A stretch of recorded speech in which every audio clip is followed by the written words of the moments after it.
Okay, मैं महेश अग्रवाल। मैं I have been working as HR head one of the reputed company and आज चूँकि बहुत दिनों से EPS 95 पर का मसला चल रहा है। सुप्रीम कोर्ट के आदेश, अपेक्स कोर्ट के आदेश हैं, फिर भी चीज़ें बहुत सारे कई बार हर्डल्स दिखाई दे रहे हैं कई बार कि भाई कैसे करें, कैसे आगे बढ़ें, किसके लिए है, कौन एलिजिबल है एंड किस तरह से अप्लाई करें, बहुत सारे प्रश्न हैं। तो आज हम प्रश्न उत्तर के रूप में बात करेंगे इस पर, जिससे कि स्पष्ट रूप से हम इसको एक्सप्लेन कर पाएँ और आपकी समझ में आए। और इसमें जो प्लेयर्स हैं बेसिकली अपेक्स कोर्ट, जो सुप्रीम कोर्ट के आदेश के बाद, वो हैं EPFO office and employer. Basically दो इसमें प्लेयर्स हैं। तो मैं बात करूंगा अभी जो पहला प्रश्न है। जनरली जो लोग पूछते हैं, इवन मेरे मेल पे भी कई बार जो नॉन है या कुछ लोग हैं जो पूछते हैं प्रश्न। तो मैं पहला प्रश्न है मेरा कि ये जो EPS 95 है क्या है ये। तो देखिए, EPS 95 के बारे में बात करते हैं तो ये प्राइवेट सेक्टर के कर्मचारियों के लिए है जो EPFO के खाता धारक हैं। बेसिकली दो PF अकाउंट होते हैं। पहला है EPS 95 एम्प्लॉय पेंशन स्कीम 95, जिनका PF कटता है, जो PF के सब्सक्राइबर हैं, उसमें दो अकाउंट में, एक तो पेंशन में कुछ पैसा जाता है, दूसरा अकाउंट है EPF 95 यानी कि एम्प्लॉय प्रोविडेंट फंड में पैसा जाता है। तो अब यहाँ पे थोड़ा सा मैं क्लियर कर दूं कि जो कर्मचारी की बेसिक से 12% जो पैसा कटता है वो जाता है EPF में, फंड में, एवं एम्प्लॉयर भी 12% सब्सक्राइब करता है। उसमें वो जो बेस सीलिंग है या जो कैपिंग है, जैसे शुरू में 95 में जब स्कीम आई थी तो 5,000 रुपये कैपिंग थी, उसके बाद 6,500 2001 में हुई और 2014 में 15,000 हो गई। यानी 15,000 वो हो गई कि पेंशन जो है ना, बेस सीलिंग हो गई, इतने पे ही पेंशन का पैसा जाएगा और इसी हिसाब से पेंशन का कैलकुलेशन होगा। तो उसमें एम्प्लॉयर का जो 12% है उसमें से 8.33% जाता है बेस सीलिंग जो रखी गई है PF के लिए, जो सोशल सिक्योरिटी स्कीम बोलते हैं जिसको, और 3.67% जाता है बेसिक पर। यानी 12% एम्प्लॉय का, 3.67% एम्प्लॉयर का फंड में जाता है, 8.33% पेंशन में जाता है बेस सीलिंग पर। तो ये है आपका बेसिकली EPS 95 जिसकी हम बात कर रहे हैं।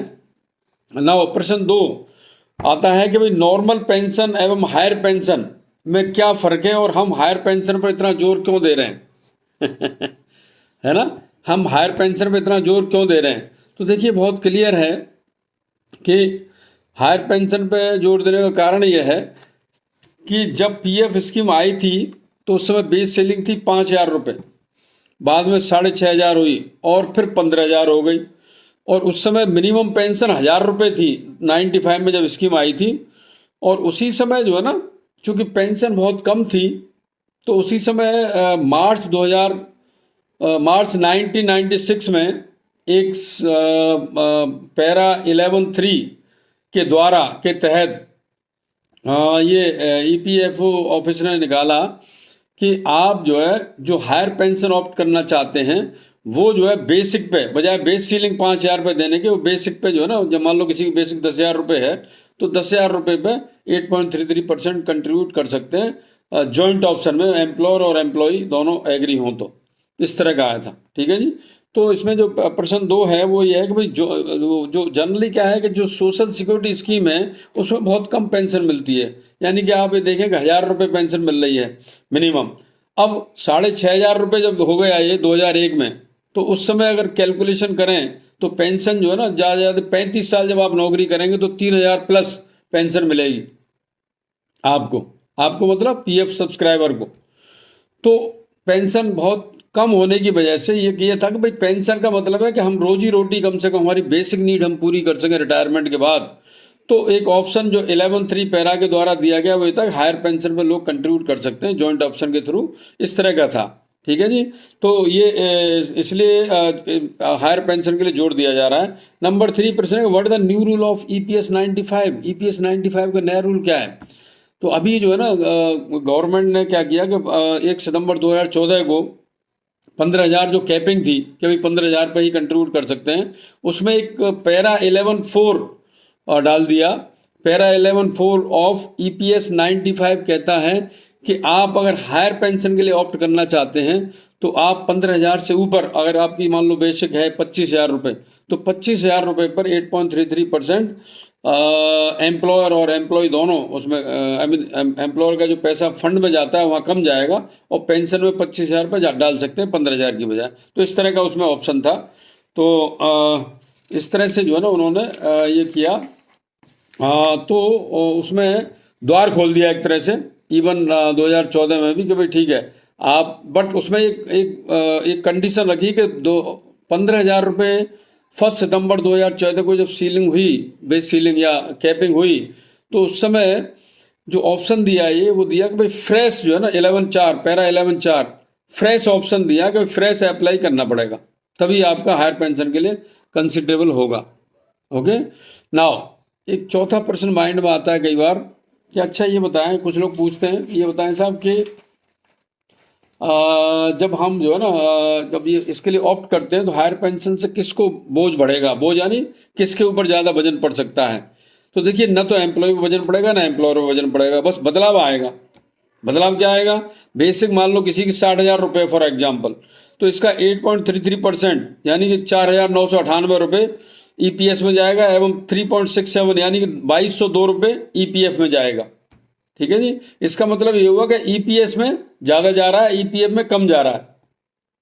नाउ नेक्स्ट प्रश्न है कि इसकी गणना पेंशन कितनी ज़्यादा हो जाएगी, पेंशन कितनी ज़्यादा हो जाएगी। यानी अभी जो पेंशन मिल रही है, इवन आप ये देखें कि 15,000 रुपये जो सीलिंग है, जो कैप जो बेस सीलिंग है जो 2014 में आई थी, उसके हिसाब से देखें तो 35 साल नौकरी करते हैं अगर आप, तो आपको मैक्सिमम जो पेंशन मिलेगी 7,500 रुपये मिलेगी 35 साल नौकरी करने के बाद।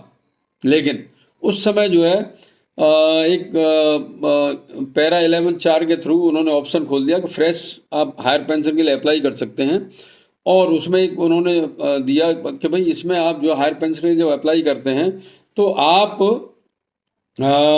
उसमें आपको अप्लाई करते समय आपको वो डॉक्यूमेंट अपने पास रखना होगा जो अप्लाई करेंगे, जिससे कि आगे आप जब पेंशन के लिए अप्लाई करेंगे तो आप उस डॉक्यूमेंट को दे सकें। इस तरह का जो प्रोविज़न था पहले गणना का जो वो था, जैसे मैंने बताया आपको कि 6,500 इंटू 35/70 तो 3,250, उसके बाद 15,000 हो तो 7,500। सुप्रीम कोर्ट ने बाद में फॉर्मूला बदला, और उसमें सुप्रीम कोर्ट ने फॉर्मूला जो बदला उसमें कहा कि भाई 60 महीने का औसत वेतन इंटू सर्विस 35 साल अगर है तो 35 साल, या 33 साल है तो 2 साल ऐड हो जाते हैं 35 साल बटे 70, तो इसका मतलब हुआ कि 30,000 पेंशन हो गई। इसका मतलब ये हुआ कि अब जैसे आपका प्रश्न था कि भाई पेंशन कितनी बढ़ जाएगी, तो पहले पेंशन थी 7,500 मैक्सिमम, अब हायर पेंशन कितनी, अगर हायर पेंशन फॉर्मूला को आप अपनाते ऑप्ट करते हैं तो पेंशन कितनी हो गई, अगर 60,000 बेसिक है तो 30,000 रुपये महीने पेंशन आपको मिलेगी। दिस वॉज दी प्रश्न। नाउ नेक्स्ट प्रश्न किसी ने पूछा, अगर मैं हायर पेंशन का विकल्प चुनता हूं तो मंथली टेक होम सैलरी पर क्या असर पड़ेगा। तो उत्तर इसका यह है कि इसका सैलरी पर कोई असर नहीं पड़ेगा। नेक्स्ट क्वेश्चन, फिर कर्मचारी पर कैसे असर पड़ेगा। तो देखिए इसका असर ईपीएफ यानी फंड पर पड़ेगा जो आपको रिटायरमेंट के समय पर मिलता है, यानी फंड घट जाएगा लेकिन पेंशन बढ़ जाएगी आपकी।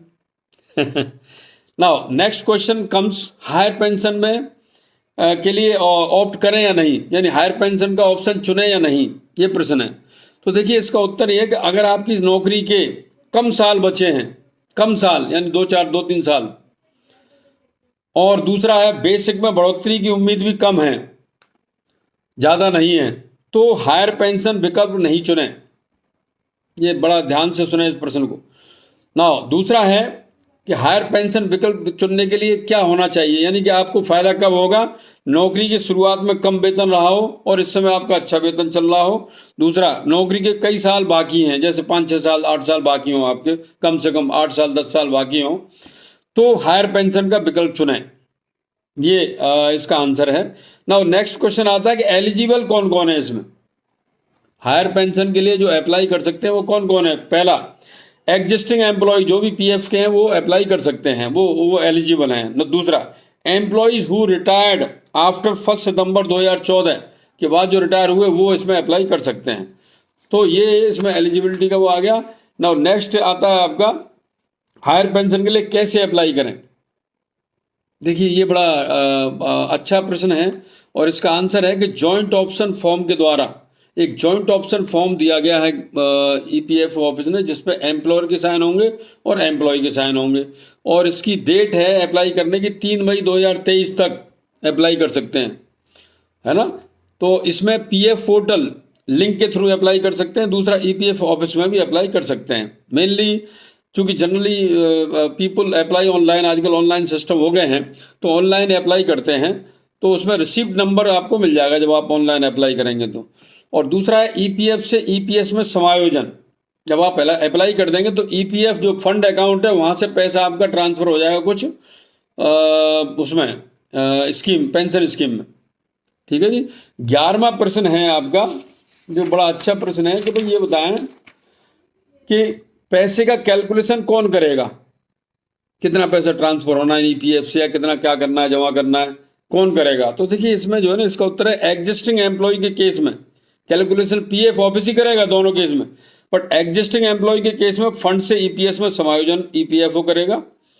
रिटायर्ड केस में जो रिटायर्ड हो जाते हैं, एम्प्लॉय हो गए हैं 1 सितंबर 2014 के बाद जो रिटायर हो गए हैं, उस केस में एम्प्लॉय को पैसा जमा करना होगा पेंशन स्कीम में, क्योंकि वो पीएफ फंड का पैसा निकाल चुके हैं, ठीक है जी। नाउ लास्ट क्वेश्चन, प्रश्न जो है वो last but not list but last question है कि ईपीएफओ ऑफिस में अप्लाई करते समय बहुत सारे अभी भी हर्डल है, ऐसा कहते हैं लोग। हर्डल क्या है जिसकी वजह से हायर पेंशन के लिए जो अप्लाई करना चाहते हैं उनमें कन्फ्यूजन की स्थिति बनी हुई है। तो क्या कन्फ्यूजन है, तो देखिए ईपीएफओ ऑफिस को लिंक को रीप्रोग्रामिंग करना होगा। जो लिंक है उसमें क्या है कि जो प्रेजेंट प्रोग्राम जो पड़ा हुआ है लिंक में, उसमें एक क्वेश्चन आता है कि भाई आपने पहले हायर पेंशन के लिए जब अप्लाई किया था तो उसका एक डॉक्यूमेंट होता है, उसको आप अपलोड करें, और अगर आप डॉक्यूमेंट को अपलोड नहीं कर रहे हैं वहाँ तो वो फिर आगे खुलता नहीं है, और डॉक्यूमेंट किसी के पास नहीं है, ना एग्जिस्टिंग एम्प्लॉय के पास ना रिटायर्ड एम्प्लॉय के पास। पहले क्या था शुरू में, इसमें पहले बहुत कम लोगों ने, इक्का दुक्का लोगों ने हायर पेंशन के लिए अप्लाई किया था, बट वो फिर ईपीएफ ऑफिस से maybe whatever reason में भी वो वहाँ से रिजेक्ट हो गया था। Then some people, few people, 1 और 2 और 3 और 5 में भी लोगों ने हाई कोर्ट में अप्लाई किया, तो सुप्रीम कोर्ट पिक्चर में आया, सुप्रीम कोर्ट ने इसमें इंटरवेन किया और उन्होंने फिर जो है ना अपने हाथ में लिया, और 4 मई 2022 को उन्होंने वो निकाला। उसके बाद फिर 26 मई को, और उसके 4 मई में नहीं 4 नवंबर 2022 को उन्होंने इस पर अपना आदेश निकाला, और उसके बाद ये 3 मार्च 2023 इसकी डेट थी, लेकिन उसने 2 महीने और बढ़ाए, और अब जो है ना ईपीएफओ ऑफिस ने। लेकिन इसमें देखिए जो हर्डल को दूर करना है तो उसके लिए 2 चीज़ें हैं। एक तो यह कि रीप्रोग्रामिंग करना होगा पोर्टल को, जिसमें से वो प्रश्न हटाना होगा जो पुराना डॉक्यूमेंट वो किसी के पास नहीं है। नंबर 2, इसकी डेट और बढ़ानी पड़ेगी। नंबर 3, एक ईपीएफओ ऑफिस में अलग से इसका काउंटर खोलना होगा ऑनलाइन को एप्लीकेशन को रिसीव करने के लिए भी, और जो बाय हैंड कर देना चाहते हैं उनके लिए भी, जिससे कि इसमें पूरे फोकस के साथ और काम हो जाए और लोग जो है ना टाइम से अप्लाई कर दें, समय खराब ना हो, और लोगों का इंटरेस्ट बढ़े जब अप्लाई करेंगे। और एक बार में अप्लाई हो जाएगा तो लोग अपने आप ही फिर इन्फॉर्मेशन चली जाती है कि भाई यस कोई हर्डल नहीं है, कोई प्रॉब्लम नहीं है। तो ये this is what the EPS 95 is. और न्यू रूल कहता है कि आप अगर आपकी 8-10 साल सर्विस या 5 साल से ज़्यादा सर्विस बाकी है तो आप नई हायर पेंशन स्कीम में अप्लाई करें, आपको फ़ायदा होगा। All the best.